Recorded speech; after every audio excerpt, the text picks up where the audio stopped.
नमस्कार दोस्तों, एक बार फिर से स्वागत है आप सबका हमारे YouTube चैनल पे स्टडी जोन पे। और मेरा नाम है दीपक कश्यप और आज हम हिंदी साहित्य का थर्ड पोर्शन लेके आ रहे हैं, यानी थर्ड पार्ट लेके आ रहे हैं। जिन लोगों ने वीडियो पहले वाली नहीं देखी है वो जाएं प्लीज़ और वीडियो को देखें, उनके ये वाला पोर्शन और अच्छे समझ में आएगा। ये हम जो हिंदी साहित्य का बेसिक है उसे पूरा एक सिक्वेंस में लेके चल रहे हैं, एक क्रम में लेके चल रहे हैं। तो आज थर्ड पार्ट है, तो शुरू करते हैं भाई, ठीक है। और आपके रिस्पांस के लिए बहुत बहुत धन्यवाद और ऐसे ही रिस्पांस देते रहे भाई, ठीक है जी। चलो जी, थर्ड पोर्शन है, आप सबको पता है जिन्होंने पहली वीडियो देख रखी है। थर्ड पोर्शन का नाम है भाई, यानी जो तीसरा भाग है हिंदी साहित्य का, उसका नाम है रीतिकाल।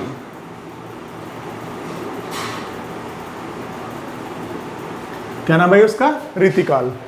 कब से कब तक है ये? 1650 से लेके और 1850 तक इसका टाइम पीरियड है, ठीक है जी। अब रीतिकाल को के बारे में बहुत सारी चीजें हैं। अब क्या चीजें हैं वही तो जाननी है। देखो, रीतिकाल भक्तिकाल के बाद आया।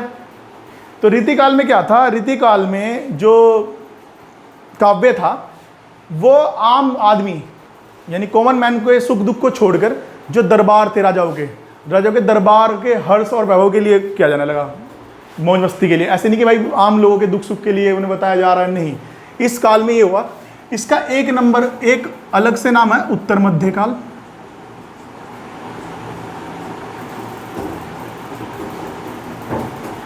इसका एक अन्य नाम क्या है? उत्तर मध्य काल। अभी मैं आपको बताऊंगा रीतिकाल को रीतिकाल किसने कहा है, ठीक है जी। अलंकृत काल किसने कहा है, मैं सब बताऊंगा। आप वीडियो को पूरा देखिएगा तो आपके यहां से क्वेश्चन जो बनेंगे वो भी बताऊंगा सब कुछ, ठीक है जी। तो मैंने क्या बताया, रीति काव्य में क्या हुआ भाई, जब रीतिकाल आया इससे पहले क्या था, जितने भी काव्य थे या जितने पाठ चले थे उन सब में क्या हो रहा था, उन सब में ये हो रहा था कि भाई आम आदमी के हर्ष या दुख के बारे में काव्य में बताया जाता था। ये कहाँ तक सीमित होकर रह गया? ये रह गया केवल दरबारों तक सीमित हो गए। अब ये तो बात होनी थी। देखो जी, अब इसे शुरू करते हैं भाई। देखो जी, अगर हम बात करें विवेचना के आधार पर तो ये दो हिस्सों में बटा हुआ भाई। विवेचना क्या आती है, यानी किसी एक पर्टिकुलर टॉपिक को उठा के उसके सब्जेक्ट बना के उसके ऊपर हम किस तरीके से काव्य बनाते हैं उसे बोलते हैं विवेचना, ठीक है जी। देखो जी, तो विवेचना के आधार पे दो प्रकार का था भाई। इसमें जो पहला वाला पोर्शन है वो ज्यादा इंपॉर्टेंट है, सेकंड वाला इतना इंपॉर्टेंट नहीं है, पर फिर भी थोड़ा बहुत उसके बारे में बताऊंगा मैं। देखो जी, नंबर एक कौन सा था भाई?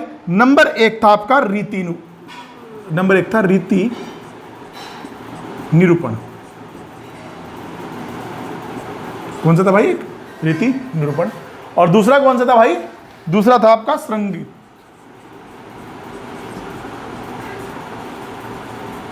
ठीक है जी।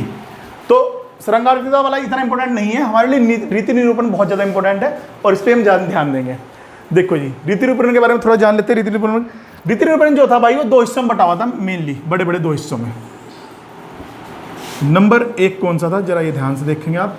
नंबर एक था भाई इसमें आपका सर्वांग विवेचन। और नंबर दो कौन सा था भाई आपका? नंबर दो था आपका विष्टांग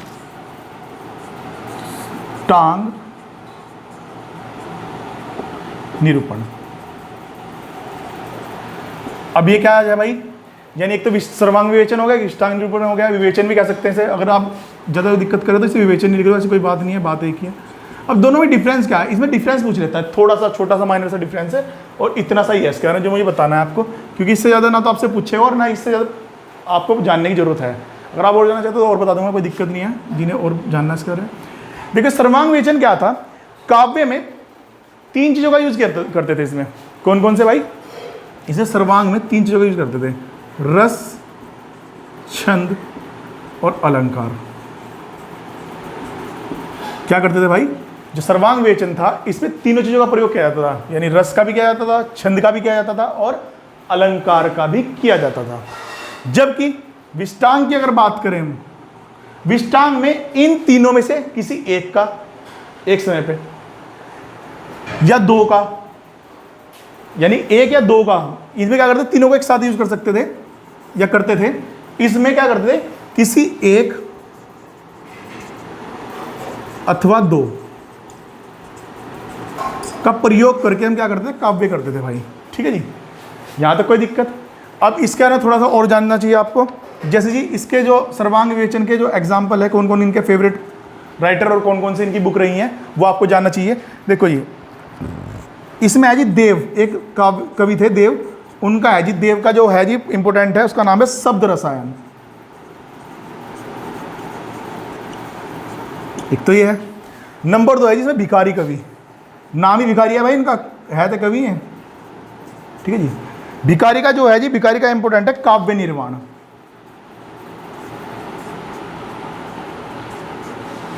तो यानी कि जो सर्वांग में क्या करते थे हम, तीनों का रस छंद अलंकार तीनों का प्रयोग करते थे, ठीक है जी। और विष्टांग में क्या करते थे, किसी एक अथवा दो का प्रयोग करते थे। ये था भाई आपका सर्वांग वाला, ये पूरा पोर्शन इतना कंप्लीट हो गया।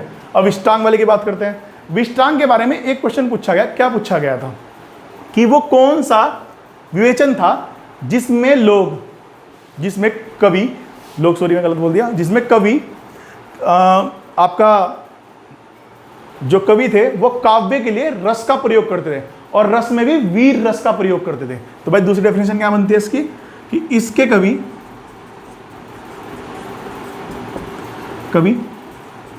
रस का विवेचन करते थे,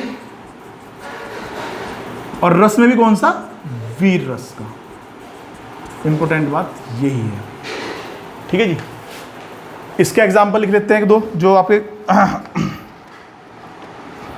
ठीक है जी।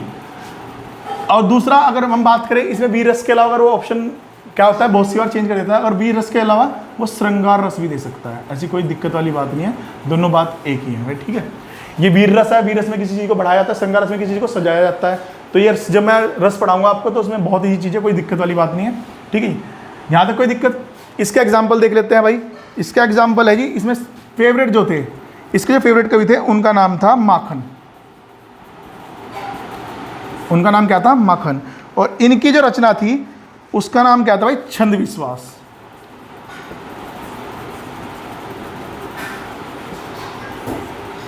यहां तक कोई दिक्कत किसी को? ये तो भाई आपके विवेचन के आधार पर। अब जो इसमें मेन है, जो इंपॉर्टेंट है, जो इसका अगला पोर्शन है वो बहुत ज़्यादा इंपॉर्टेंट है, वही हमें पढ़ना है, क्योंकि उसमें क्या होगा, उसमें काव्य के आधार पर कवियों को बांटा जाएगा। तो अब तक हमने क्या पढ़ा कि रीतिकाल 1650 से 1850 तक है, इसका नाम उत्तर मध्यकाल भी है। और इसके बारे में मैंने बताया था आपको कि ये आम लोगों के सुख दुख से हटके, दरबारों की शोभा या वैभव में ज़्यादा काम करने लगा था ये, ठीक है। ये दो हिस्सों में बटा हुआ है विवेचन के आधार पर, रीति नियम पर और श्रृंगार। और जो रीति वाला है वो दो हिस्सों में, सर्वांग और विष्टांग वाला। सर्वांग मैंने क्या बताया कि रस छंद और अलंकार तीनों का प्रयोग किया जाता था। इसके प्रमुख कवि में देव है, उनकी देव की रचना है शब्द रसायन। भिखारी किया काव्य निर्माण। विष्टांग में क्या करते थे, इसमें कवि रस का विवेचन ज़्यादा करते थे, रस यानी रस को लेते थे और उसके ऊपर सब्जेक्ट बना के लिखते थे। तो रस में भी कौन सा, वीर रस या श्रृंगार रस। इंपोर्टेंट ज़्यादा ये है भाई, श्रृंगार रस, ठीक है जी। माखन इसके प्रमुख कवि थे जिनका नाम था छंद विश्वास। तो ठीक है भाई, मैं इसे रब करता हूँ और आगे कंटिन्यू करता हूँ, ठीक है। मैं इसे रब कर देता हूँ, ठीक है जी। तो भाई अब तक तो हमने विवेचन के आधार पर बात की। श्रृंगत वाले इतने इंपॉर्टेंट नहीं है, मैं आपको पहले ही बता रहा हूँ, इसलिए मैंने उस पर ज़्यादा ध्यान दिया भी नहीं है भाई। अब जो अगला इंपॉर्टेंट है, ये आपका मोस्ट इंपॉर्टेंट है भाई, आप इसे इंपॉर्टेंट मार्क करेंगे मोस्ट इंपॉर्टेंट के नाम पे। देखो ये आपसे पूछेगा सवाल, बेसिक है बिल्कुल, और हमेशा गलत करके आओगे। वो पूछेगा रीतिकाल को कवियों के आधार पर, रीतिकाल को कवियों के आधार पर कितने भाग में बांटा गया है। तो याद रखना, रीतिकाल को कवियों के आधार पर 3 भागों में बांटा गया है। तो किस हिसाब से भाई, कवियों के आधार पर कौन कौन से है भाई ये। देखो भाई इसे मैं यहीं साथ करता चलूंगा क्योंकि इसमें डेफिनेशन आपसे नहीं पूछेगा वो। तो आपको याद रखना नंबर 1 है भाई, इसमें सबसे इंपॉर्टेंट पहला नंबर 1 है भाई रीतिबद्ध काल।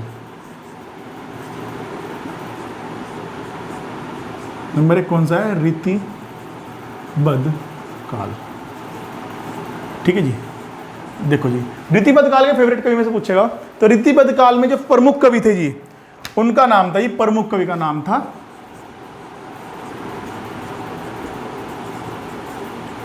प्रमुख कवि का नाम था केशवदास।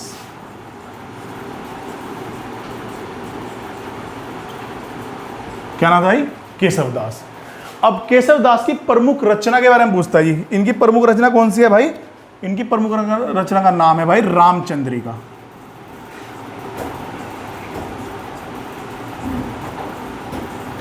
इनकी प्रमुख रचना का नाम क्या है? रामचंद्रिका। देखो जी क्या हुआ था, यूपी के पेपर में क्या पूछा था कि रामचंद्रिका की भाषा पूछ रही थी। दो क्वेश्चन बनते हैं कि रामचंद्रिका किसकी पुस्तक है, तो केशवदास की है, ठीक है जी। और रामचंद्रिका की जो भाषा थी वो क्या भाषा थी, ठीक है जी। रामचंद्रिका की जो भाषा थी वो थी ब्रज भाषा। यहां तक कोई दिक्कत भाई किसी को? वैसे इंपोर्टेंट करके लिख लेना, साथ साथ नोट्स बनाना चलता है। अब एक क्वेश्चन बहुत पूछा जाता है, बहुत हिंदी साहित्य में तो बिल्कुल ऐसा मान लो कि हर पेपर में रखा हुआ मिलता है, जो अच्छे लेवल के पेपर होते हैं उनमें पूछा जाता है केशवदास को, जो केशवदास जी थे इनका नाम कठिन काव्य का प्रेत था। क्या बोलते थे इन्हें क्या बोलते थे? कठिन काव्य का प्रेत। क्या बोलते थे भाई ने? कठिन काव्य का प्रेत। तो इस तरह पूछ सकता है कि भाई किसे हिंदी साहित्य में कठिन काव्य का प्रेत कहा जाता है, तो कौन है? केशवदास। अब जो कठिन काव्य का प्रेत है ये कहा भी तो किसी ने होगा ना भाई, ये भी तो जानना जरूरी है, अधूरा क्यों रखना। जो कठिन काव्य का प्रेत इन्हें कहा है वो कहा है स्वयंभू ने।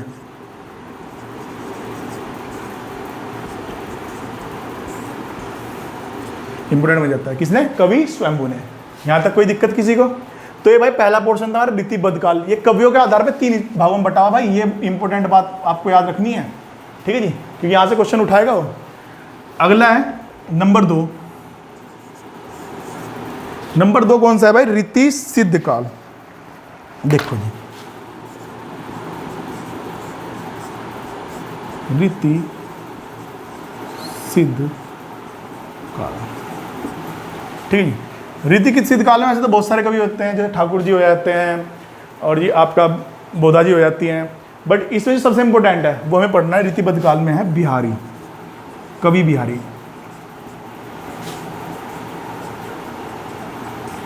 ठीक है जी, कवि बिहारी।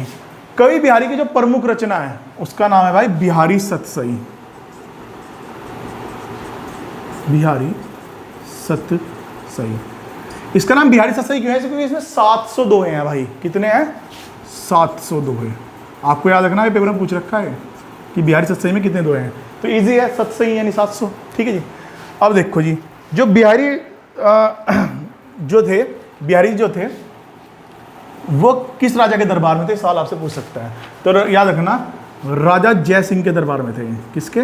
राजा जय सिंह के। ठीक है जी, कोई दिक्कत यहाँ तक?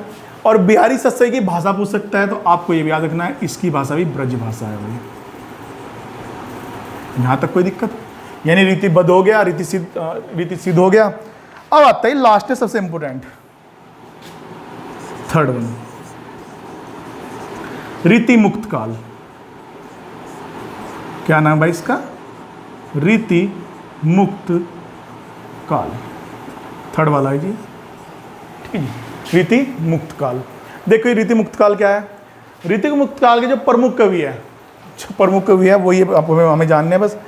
रीति मुक्त काल एक प्रमुख कवि का नाम है घनानंद। ना तो इससे आगे वो पूछता आपसे और ना ही आपको इससे आगे जानने की जरूरत है।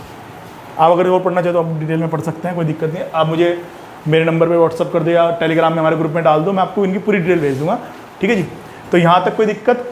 तो अभी मैं इसका एक बार फिर से ओवरव्यू देता हूँ कैसे कैसे हमने किया कि भाई जो रीति काल है वो कवियों के आधार पर बात की हमने। कवियों के आधार पर 3 हिस्सों में बटा हुआ, रीतिबद्ध काल, रीति सिद्ध काल, रीति मुक्त काल। रीतिबद्ध काल के जो प्रमुख कवि हैं वो केशवदास है। केशवदास जी की प्रमुख रचना का नाम रामचंद्रिका है और ये ब्रजभाषा में। इसे कठिन काव्य का प्रेत कहा जाता है केशवदास जी को। किसने कहा है? स्वयंभू ने कहा है। रीति सिद्ध काल क्या है जी? कवि बिहारी की है और ये बिहारी सतसई इनकी प्रमुख रचना है। इसमें 700 दोहे हैं और ये ब्रजभाषा में है। जो बिहारी कवि थे वो राजा जयसिंह के दरबार में कार्य क्या करते थे? ठीक है जी। लास्ट में रीति मुक्त काल, ये घनानंद का जी। ठीक है जी, मैं इसे रब कर देता हूँ भाई और आगे अभी करते हैं कंटिन्यू से। चलो जी शुरू करते हैं। अब ना एक क्वेश्चन से बहुत इंपॉर्टेंट है यार, वो ना अभी हरियाणा में आया था। हरियाणा के जो पेपर होते हैं वहाँ पे आता है कि हरियाणा, बिहार और उत्तर प्रदेश का हिंदी साहित्य क्वेश्चन आते हैं, बहुत अच्छे लेवल के आते हैं। मतलब ऊट पटांग क्वेश्चन ना आगे, बहुत अच्छे लेवल के क्वेश्चन आते हैं। और उत्तराखंड में जो क्वेश्चन आते हैं, उत्तराखंड में कवियों से क्वेश्चन आते हैं, राइटर से आते हैं। जैसे हजारी प्रसाद द्विवेदी जी हो गए, राहुल सांस्कृत्यायन हो गए, ठीक है जी, और ये आपका शेखर जोशी हो गए, कबीरदास जी हो गए, या फिर आपका मनु भंडारी होगी, या शैलेश मटियानी जी हो गए, या गजानन माधव मुक्ति बोध हो गए, ये सब आपके सिलेबस में है। और इसमें से ऐसा नहीं है, जो उत्तराखंड वाले पढ़ते हैं, उत्तराखंड में आपको गद और पद के 25 राइटर पढ़ने होते हैं। कितने भाई? गद और पद में 25 राइटर पढ़ने होते हैं। आधों को तो ये बात पता नहीं होगी, ठीक है, कि कितने राइटर पढ़ाने हैं। इसमें से 25 में से यूपी में आपको सिर्फ 4-5 छोड़ देने जो उत्तराखंड के लोग मतलब आते हैं, ठीक है जी। बाकी आप उसमें अगर 15-16 भी राइटर में जो मैं पढ़ाऊंगा आपको, सारे तो नहीं पढ़ा सकता 25 के 25, ठीक है जी। मैं आपको 8 से 10 राइटर पढ़ाऊंगा बिल्कुल डीप में, आपका कोई भी क्वेश्चन नहीं बचेगा उसमें। आपका यूपी में जितने भी क्वेश्चन होंगे या उत्तराखंड में जितने क्वेश्चन होंगे सारे कवर हो जाएंगे। उसमें उनके जन्म से लेके मृत्यु तक, उनके पुरस्कार से लेके उनकी रचनाओं तक, उनके बाल काव्य से लेके उनके निबंध तक सब बताऊंगा आपको मैं, उनकी यात्राएं वगैरह सब बताया जाएगा, ठीक है। शुरू करते हैं। तो जब मैं बता रहा था आपको एक क्वेश्चन आया था, और ये क्वेश्चन ना बहुत ना ऐसा आता है कि जैसे होता है ना कि कोई ध्यान नहीं देता और ये आ जाते फिर कहते हैं यार ये क्या सीन था, इस तरह क्वेश्चन है। क्वेश्चन क्या था जरा ध्यान सुनना। सवाल ये था भाई कि रीतिकाल के जो पूरे, मैंने रीतिबद्ध, रीति सिद्ध और रीति मुक्त के बारे में बात नहीं करी। मैंने बोला कि भाई रीतिकाल के जो प्रमुख जो कवि थे वो कौन से थे, और वो कौन से रस में, छंद में नहीं बोला भाई मैंने, कौन से रस में रचना क्या करते हैं। तो आपको बहुत ध्यान से रखना है भाई। देखो जी क्या है, इस काल के प्रमुख कवि, इस काल के प्रमुख कवि का नाम है भूषण, कवि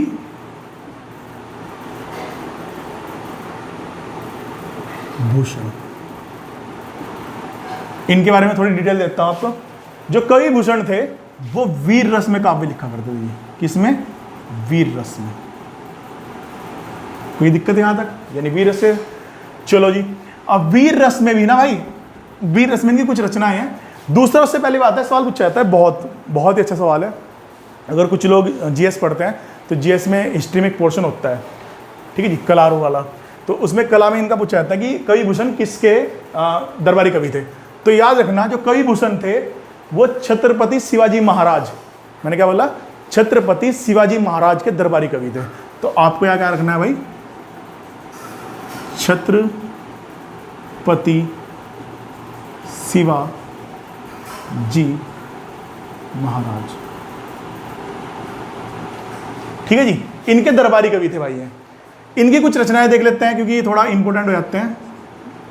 देखो जी, इनकी जो इंपॉर्टेंट रचनाएं हैं वो है जी नंबर 1 है इनकी शिव बावणी, बहुत पूछी जाती है भाई ये,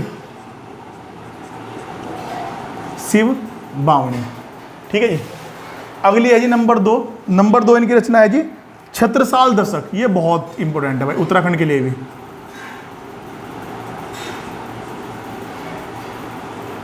छत्रसाल दशक। अब जो नंबर 3 है वो भी आती है, इनके 3 ही प्रमुख है, तीनों ही मैं लिखवा रहा हूं आपको, ठीक है जी। तीसरी है जिनकी शिवराज भूषण, शिवराज भूषण। तो मेरे हिसाब से ये आपका इतना कवर हो गया। अब मैं जो इस टॉपिक में जो लास्ट टॉपिक बचता है, और वो उत्तराखंड वाले भाई ध्यान से रखें, उत्तराखंड में इससे पहली जो वीडियो हमारी आदिकाल में, मैंने आदिकाल में जो उनके नाम थे और उनके प्रयोक्ता था, यानी नामकरण देने वाले थे, उनके बारे में बताया था। अब लोगों को याद होगा सिद्ध सीमांत काल बताया था मैंने। इस तरह ही रीतिकाल को ना अन्य किसी नाम से पुकारा गया, और वो किसने दिया है, सवाल इस तरह ही पूछा जाता है। मैं बताऊंगा आपको कैसे सवाल पूछा जाता है। देखो जी, सबसे पहले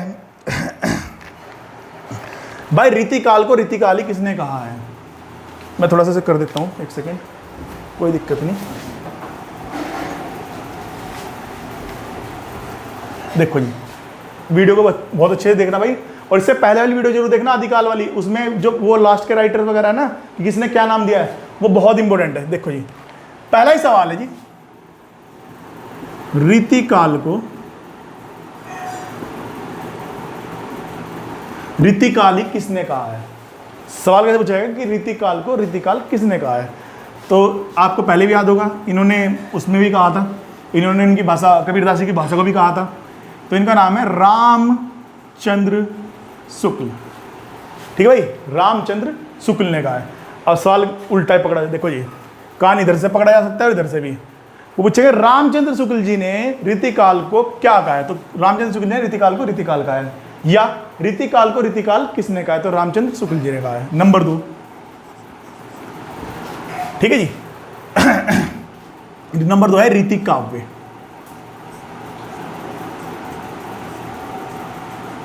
नंबर 2 क्या है भाई? रीति काव्य। रीति काव्य किसने कहा भाई? जरा ध्यान से लिखना। देखो ये रीति काव्य कहा है जॉर्ज गेरसन ने। अब जॉर्ज गेरसन जी वहां पे भी थे आदिकाल में, अगर आपको याद हो। किसने कहा भाई? जॉर्ज गेरसन ने। नंबर 3, ठीक है जी, नंबर 3 और बहुत ही important, most most most important, जितनी बार आप मोस्ट लिख सकते हो उतनी बार लिख लेना, ठीक है जी। रीति काल को श्रृंगार काल किसने कहा है? आपको मैंने बताया था स्टार्टिंग की वीडियो में, बेसिक वीडियो में, कि इसे श्रृंगार काल भी कहा जाता है। तो रीति काल को श्रृंगार काल किसने कहा है? तो याद रखना भाई, रीति काल को श्रृंगार काल किसने कहा है? ये कहा जी हमारे विश्वनाथ प्रसाद